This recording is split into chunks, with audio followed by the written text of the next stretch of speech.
नमस्कार दोस्तों, जोहार। कैसे हैं आप सभी। रिजल्ट को लेकर अब सारे बच्चे आसान्वित हो चुके हैं, क्योंकि अध्यक्ष पद में जो है, जो एक ईमानदार ऑफिसर की जरूरत थी वो पूरी हो चुकी है। अब बहुत सारा चीज है मार्केट में चल रहा है, जैसे कॉपी रीचेक। क्या कॉपी फिर से चेक होगी? देखो, ऐसा कोई प्रावधान नहीं है कि कॉपी रीचेक होगा। ऑलरेडी कॉपी चेक हो चुकी है, रिजल्ट इवन बन के रेडी है। रिजल्ट का मतलब क्या होता है? यानी कि जिन बच्चों ने, ठीक है, 56 जो 100 बच्चों ने मेंस लिखा है, इन बच्चों का जो टोटल मार्कशीट है वो रेडी है। ठीक है, किस सब्जेक्ट में किसने कितना मार्क्स ऑब्टेन किया, ठीक है, वो रेडी है। 5600 स्टूडेंट का वो आयोग को सौंपा भी गया। सवाल ये है, न्यू जो टीम बनेंगे, ठीक है, जो रिजल्ट बनाएंगे, फाइनल रिजल्ट, ठीक है, कट ऑफ के अकॉर्डिंग, तो जो सीट है 342 सीट, इसको 2.5 गुना अगर आप करते हो, लगभग 950 स्टूडेंट का सिलेक्शन इस बार होना है। ठीक है, एक उम्मीद जताई जा रही है कि 950 बच्चे तो आएंगे ही, इंटरव्यू देंगे ही। सब अपने अपने कैटेगरी में कुछ सेलेक्ट होंगे, कुछ जो है जनरल से भी पास करेंगे। कॉपी रीचेक का कोई ऐसा प्रावधान नहीं, कॉपी फिर से चेक नहीं होगी। कई बार आपने माननीय मुख्यमंत्री जी के मुख से भी आपने सुना कि जेपीएससी मेंस की कॉपी चेक हो चुकी है, रिजल्ट तैयार है, मुहर लगना। ठीक है, अब यहाँ पे संभावना क्या है रिजल्ट को लेके कि रिजल्ट कब आएगा? एक कैलेंडर है यहाँ पे, मैं आप लोगों को दिखाना चाहूंगा ये कैलेंडर। देखो यहाँ पे, अब कल तो मान लो आज ये वीडियो रिकॉर्ड हो रही है 28 फरवरी को, तो कल का आपको मैं सीजन जो सीन है कि संडे सैटरडे जो है ऑफिस तो बंद ही रहता है। ठीक है, तो 3 तारीख से प्रोसेस चालू होगा और 3 से 7 के बीच में मीटिंग्स चलेंगी। यहाँ चीजें कैसे जो है वो ऑर्गेनाइज करना है, कैसे रिजल्ट को पब्लिश किया जाए, क्या उसमें त्रुटि है या नहीं है, तमाम चीजें। फिर संडे सैटरडे आ जाएगा। अब 13 और 14 होलिका दहन और होली, यहां पे देखो ये जो 2 दिन है ये बीच में डिस्टर्बेंस है, यानी कि नेशनल फेस्टिवल के रूप में इसे मान सकते हो। कहने का मतलब है कि एक बड़ा त्योहार है भारत के लिए।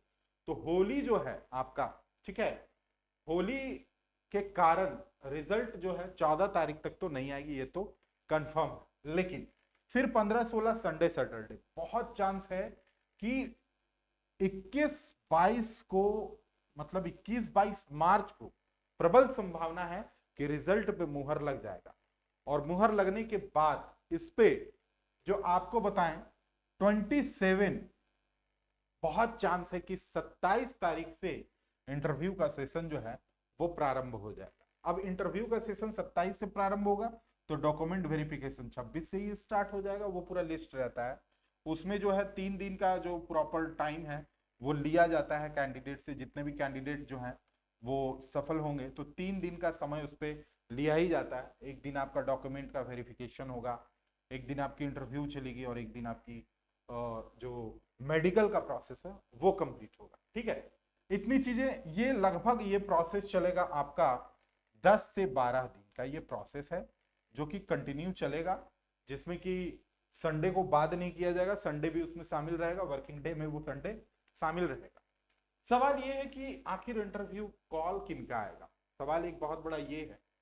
देखो, अगर आप कॉपी में बेहतर तरीके से, ठीक है, अगर आपने डायग्राम बनाया है, ठीक है, अगर आपने जो क्वेश्चन का डिमांड है वो फुलफिल किया है, इंट्रो का पार्ट अच्छे से आपने लिखा है, बॉडी पार्ट अपने अच्छे से लिखा है, बॉडी पार्ट के अंदर एक डायग्राम आपका हो और उसके बाद उसका प्रॉपर डिटेल हो, ठीक है। और अगर बात किया जाए कि आप अपने जो, देखो एक चीज तो और है कि पन्ना मायने नहीं रखता है कि आपने कितना लिखा है। 40 नंबर का क्वेश्चन है तो 500 से 600 वर्ड मैक्सिमम लिख सकते हैं आप। 500 से 600 वर्ड में भी कुछ बच्चे बहुत उम्दा लिख देते हैं, कुछ 1000 वर्ड भी लेके नहीं लिख पाते हैं। लगता है कि नहीं पन्ना भरना, पन्ना से मैटर नहीं करता है। आपका सिलेक्शन पन्ना नहीं दिलवाएगा, आपका सिलेक्शन आपका कंटेंट दिलवाएगा कि आपने जो लिखा वो प्रॉपर जो पूछा गया उसको आपने डिटेल किया या नहीं किया। तो intro, body part, diagram with conclusion. देखो कंक्लूजन, अभी मैं आप लोगों को बताऊं, जितना इफेक्टिव आपका इंट्रो है, ठीक है, उतना ही इफेक्टिव आपका कंक्लूजन भी होना चाहिए।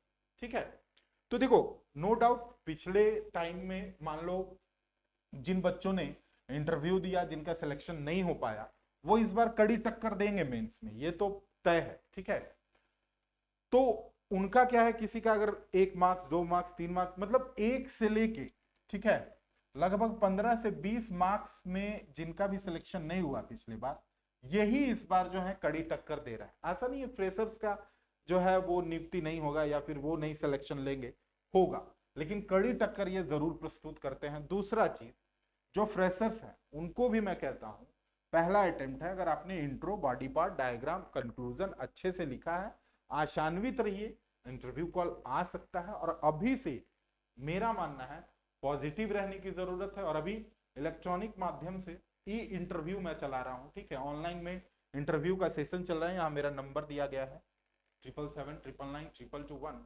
तो आप लोग इस ग्रुप में ऐड होइए, हम लोग सारे लोग, कल भी एक सेशन चला था, वो मैं यहाँ पे ग्रुप में फोटो भी मैंने डाला था उसका। तो ये डेट कैलेंडर मैंने इसलिए लगाया कि भाई एक चीज तो है कि यहाँ पे क्लियर हो जाए कि 22 तारीख का जो ये मैं टाइमलाइन यहाँ पे दे रहा हूँ, ये कोई कंफर्मेशन नहीं है, संभावना है, ठीक है, कि हाँ होली वगैरह बिताने के बाद फिर सफिशियंट 5-6 दिन का टाइम मिल जाता है तो निर्णय लिया जा सकता है और रिजल्ट दिया जा सकता है। क्योंकि राज्य का अब तक का कहें कि सबसे बड़ा नियुक्ति में से एक ये है जो होने जा रहा है, जिसमें सीटों की संख्या बहुत ज्यादा है ना। डिप्टी कलेक्टर का जो सीट है लगभग वो भी अच्छा खासा सीट है।